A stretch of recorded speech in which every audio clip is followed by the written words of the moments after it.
بسم اللہ الرحمن الرحیم۔ میں مشتاق آفتاب، آپ میرا یوٹیوب اور فیس بک پیج پہ دیکھتے ہو سچ تو یہ ہے دوستو، جموں کشمیر میں ایک الگ سیاسی میدان سجنے والا ہے جس کی پریپریشن قریباً پچھلے 1.5 سال سے بھی زیادہ لگاتار کی جا رہی ہے، اور آج اس پریپریشن کے جز نظر آنے لگے۔ یہ وہی سیاسی پلیٹ فارم ہے جو گپکار الانس کو دور سے تماشا دیکھ رہا تھا کہ کب بلی چوہے یا آگ پیٹرول کی کام تمام ہو جائے، اور وہ ہو گیا۔ کہاں بلی اور چوہے کا 2 دن کا قاتلانہ یارانہ، اور کہاں آگ اور پیٹرول کی دوستی۔ یہ ممکن ہی نہیں۔ اسی دن کا انتظار تھا کہ کب ان میں اپنی خصلت ظاہر ہو پائے۔ بہرحال جس کام کے لیے غلام نبی آزاد کو جموں کشمیر کے میدان میں جھونک دیا گیا، اس کام کے ثمر آج آنے لگے۔ یہیں وہ طاقتور گروپ اور پلیٹ فارم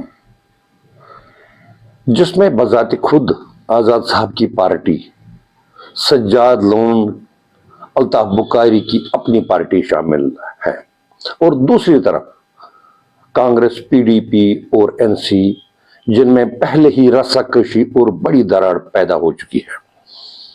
لیکن جہاں تک میرا خیال ہے، آزاد گروپ ابھی این سی اور پی ڈی پی اور کانگریس کو ٹف ٹائم نہیں دے پائے گا، کیونکہ آزاد صاحب کا گروپ جموں کشمیر میں کہیں پر بھی اس لنگڑے گروپ کو کے سامنے لنگڑا ہو کر بھی میرے خیال میں ٹک نہیں پائے گا، کیونکہ کانگریس کو چھوڑ کر این سی اور پی ڈی پی ابھی بھی سیاسی میدان میں کافی نامور ہے، اور ان میں ابھی بھی ان دونوں پارٹیوں کو کافی مقبولیت ہے۔ اس لیے غلام نبی آزاد کا نیا پلیٹ فارم ابھی ان کے سامنے ٹک نہیں سکے گا۔ لیکن اب کس طرح سے ان تینوں پارٹیوں کو سیاسی سلطنت سے دور رکھا جائے اور کس طرح سے ان کو شکست سے دوچار کیا جائے، اس کی چابی بی جے پی نے اپنے پاس رکھی ہے۔ اسی دن کے لیے غلام نبی آزاد صاحب کو لایا گیا تاکہ وہ 2-3 پارٹیوں کو اپنے ساتھ لے کر مرکزی سرکار کی آشیرواد سے N C, P D P اور کانگریس کو تتر بتر کرے، اور اب شاید وہیں ہو پائے گا۔ لیکن مجھے یہ سمجھ میں نہیں آ رہا ہے کہ مرکزی سرکار کیا ایک اور انہوں نے دہرانا چاہتا ہے، 1989 دہرانا چاہتا ہے، جس میں متحدہ محاذ کو جان بوجھ کر ہرا کر جموں کشمیر کو ہی نہیں بلکہ پورے ملک کو بے انتہا ذلت اور نقصان اٹھانا پڑا، جو آج بھی رواں دواں ہے، آج بھی جاری ہے۔ ملک دشمن اگر مرکزی سرکار کچھ ایسا سوچ رہا ہے تو پھر کون سی فرق رہ جائے گی نیشنل کانفرنس اور بی جے پی میں؟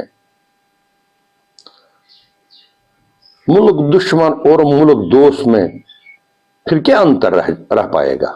اگر واقعی مرکزی سرکار بی جے پی یہاں جموں کشمیر کی سارے سیٹیں لینا چاہتی ہیں تو ان کو جموں کشمیر کے عوام کا پہلے دل جیتنے ہوں گے، اور بے روزگاری کو الوداع کرنا پڑے گا۔ عوام کو ہر طرح کا ریلیف دینا پڑے گا، بجلی مفت دینے کا اعلان کرنا پڑے گا، ورنہ غلام نبی آزاد کی آشیرواد بھی میرے خیال میں، غلام نبی آزاد کی آشیرواد جو بی جے پی نے دے رکھی یا اس کے سر پہ ہاتھ رکھا ہے، میرے خیال میں وہ بھی کام نہیں آئے گا، کیونکہ این سی اور PDP ان کی شاخیں ابھی بہت گہری ہیں زمین میں. ان کو ابھی لوگ 20-30% سے بھی زیادہ چاہتے ہیں. یہ ناممکن ہے ان کو شکست دینا. یہ ناممکن ہے ان کو ابھی سلطنت سے دور رکھا جائے. مگر یہ تبھی ممکن ہے جب مرکزی سرکار عوام کے سامنے آ جائے اور ان کے زخموں پہ محلام کیا جائے اور ان کے لیے وہ سب ریلیف کے اعلان کیا جائے جو ان کو درکار ہے. ورنہ اس طرح میرے خیال میں یہ تینوں پارٹیاں ان کو ٹف ٹائم نہیں دے پائے گی. ہاں یہ دوسری بات ہے اگر مرکزی سرکار انہوں نے دہرانا چاہتی ہے وہ الگ بات ہے, اس میں ہم کیا کر سکیں گے. مجھے دیجیے اجازت. خدا حافظ.